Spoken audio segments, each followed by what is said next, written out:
Kalau pemerintah berhasil, ya kita ikut naik. Kalau pemerintah tidak bagus, ya kita ikut turun. Saya kira itu sederhana sekali. Ya. Pak Prabowo, ada isu penundaan. Beliau, Pak Jokowi itu terlalu rendah hati sebetulnya. Ya. Salam Pancasila. Sahabat Pancasila, Jokowi hari ini dalam survei kepuasan menunjukkan bahwa ada sebuah peningkatan kepuasan yang luar biasa yang belum pernah dialami oleh presiden-presiden sebelumnya. Per Juli 2023, Presiden Jokowi mendapat kepuasan sebesar 90% terhadap kinerja, terhadap performance pemerintahan yang dia pimpin. Tentunya apresiasi masyarakat dalam bentuk kepuasan terhadap kinerja ini sekaligus menutup bahkan membungkam mulut para penyinyir yang sampai hari ini terus menggelorakan untuk menjatuhkan, memaksulkan, memfitnah dan menjelek-jelekan Jokowi. Jokowi adalah presiden yang mendapat pengakuan bukan saja oleh masyarakat Indonesia tetapi juga oleh dunia. Jika kita lihat kinerja presiden dan keberadaan Presiden Jokowi hari ini, Jokowi bahkan mendapatkan apresiasi dari elit, dari golongan sepuh, dari golongan terpelajar yang pernah masuk dalam kabinet pada pemerintahan-pemerintahan sebelumnya. Sebut saja Siswoyo Yudhoyono.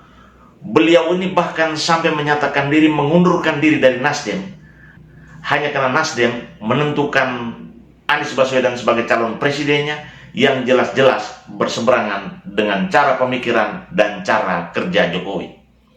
Sekarang Pak Jokowi mencapai keberhasilan yang luar biasa. Harga minyak satu harga seluruh Indonesia. Berani membubarkan Petral yang tidak bisa dilakukan oleh presiden sebelumnya. Berani melarang hadirnya HTI, FPI, sesuatu yang juga tidak gampang dilakukan pada era sebelumnya. Mensyaratkan tambang-tambang harus smelter di sini. Menguasai blok Rokan, blok Mahakam yang tadi tidak bisa dilakukan oleh yang lain. Modernisasi alutsista TNI yang luar biasa sekarang ini dengan sekaligus memberdayakan industri dalam negeri sampai senjata serbu dari produksi Pindad itu tidak kalah dari produksi Eropa maupun Amerika. Pada bagian lain kita dapat menyaksikan bagaimana Dahlan Iskan secara vulgar menyampaikan bahwa Jokowi pada 5 tahun kepemimpinan keduanya ini benar-benar dirahmati oleh Tuhan.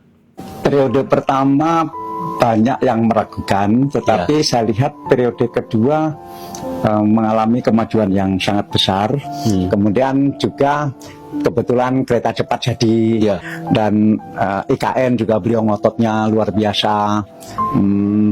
Batu bara beliau ngototnya luar biasa, nikel ngotot luar biasa, sawit ngotot luar biasa, sehingga saya lihat beliau ada kelihatan ngebutnya di periode kedua ini. Mungkin karena periode kedua itu diwarnai oleh COVID dan harus di balance kekurangan-kekurangan selama COVID. Tapi saya lihat beliau kelihatan ngebut sekali di akhir periode kedua ini. 4 tahun, 5 tahun terakhir ini itu Tuhan seperti memihak Pak Jokowi luar biasa.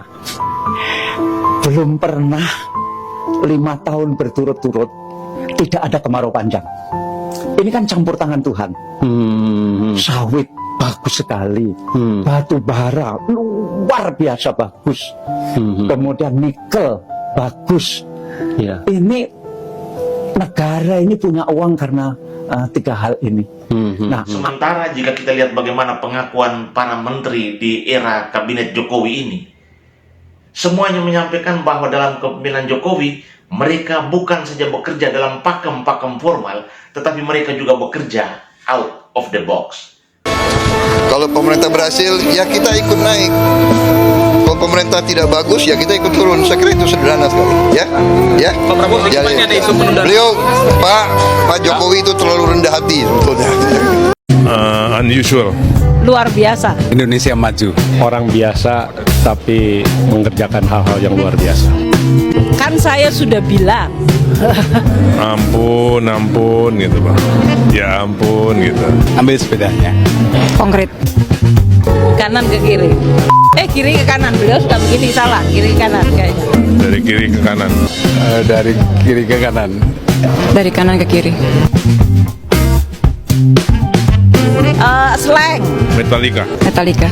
Tahu Metallica, setiap makan siang Metallica.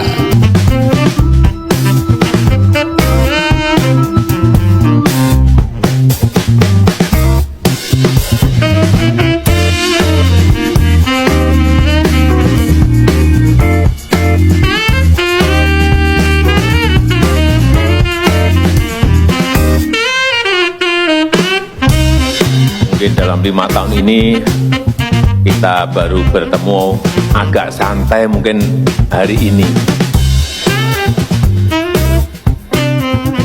Pas akhir-akhir ini baru kita bertemu, kemudian ada yang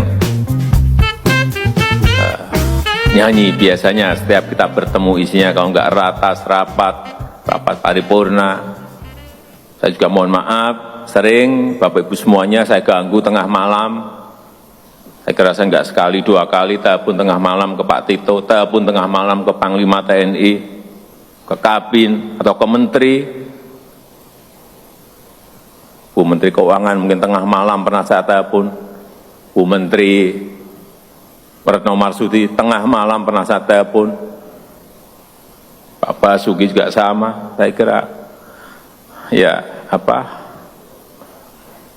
itulah gangguan-gangguan yang sering saya harus lakukan karena negara ini memerlukan kerja kita semuanya. Bahkan terakhir kemarin saya terpaksa harus melompat, perintah langsung ke Danko Marinir, perintah langsung ke Kasat, tengah malam ya, karena memang keperluannya sangat mendesak sehingga hal-hal seperti itu harus saya kerjakan. Hebatnya Pak Jokowi itu yang kemudian saya tiru, kita enggak bisa hanya membaca kertas. Oleh sebab itu Pak Jokowi turun, sehingga misalnya meresmikan lahan pertanian Pak Jokowi kan, wah itu hebat betul gitu, di sana pertanian. Begitu Pak Jokowi mau datang karena enggak ada disiapkan. Nah, begitu Pak Jokowi pulang alat-alatnya dikembalikan lagi. Pak Jokowi tahu itu. Luar biasa ya Pak, karena sering belusukan. Sering dibilang pencitraan. Kan memang pejabat tuh harus mencitrakan dirinya baik ya. Politik itu adalah citra, maka semua harus dibangun dengan citra. Tinggal itu tadi konsistensi. Anti korupsi itu adalah sikap. Jika kamu berani anti korupsi, kamu menolak gratifikasi, maka kamu akan menjadi pengganggu di Republik ini dan kamu akan dihabisi. Sahabat Pancasila, sebuah suasana kerja yang diciptakan oleh Jokowi adalah suasana kerja yang mengutamakan dan mementingkan tercapainya dan terdistribusinya kesejahteraan kepada masyarakat secara cepat, tepat, dan merata. Sri Mulyani misalnya memberikan testimoni tentang bagaimana dia bekerja dengan Jokowi. Pada bagian lain ada Menteri Retno, Menteri Luar Negeri, yang menyampaikan bahwa bagaimana diplomat-diplomat Indonesia pada masa kepemimpinan Jokowi bekerja secara luar biasa. Sampai-sampai ketika COVID-19 melanda dunia, Indonesia menjadi salah satu negara yang bergerak sangat cepat dan memastikan keberadaan vaksin COVID dalam rangka memenangkan persoalan kesehatan di negeri ini. Sahabat Pancasila, Jokowi memanage kepemimpinannya, memanage kabinetnya, memanage orang-orang yang dia percaya untuk mengelola negara, membantu dirinya secara luar biasa. Bukan saja dalam konteks kemampuan manajerial, tetapi dia juga memberikan contoh-contoh nyata tentang bagaimana berpikir secara merdeka dan bertindak secara berdaulat. Seorang presiden yang pernah datang ke sini hanya Bapak Jokowi, Presiden Republik Indonesia, inilah yang pertama kali menginjak bumi di perbatasan. Kita ingin rakyat Indonesia yang berada di pinggiran, di kawasan perbatasan, di pulau-pulau terdepan, di kawasan terisolir, merasakan hadirnya negara, merasakan buah pembangunan.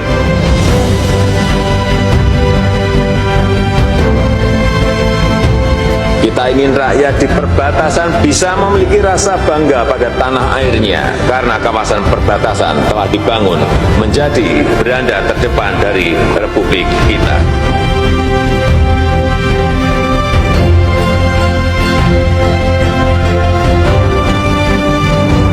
Terima kasih Pak Jokowi untuk semua keteladanan yang sudah Anda berikan, perhatian tulus yang Anda berikan, terutama soal distribusi kesejahteraan sampai ke pelosok-pelosok negeri.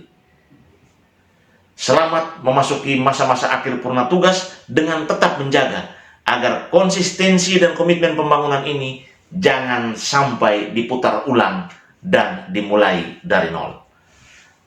Salam Pancasila.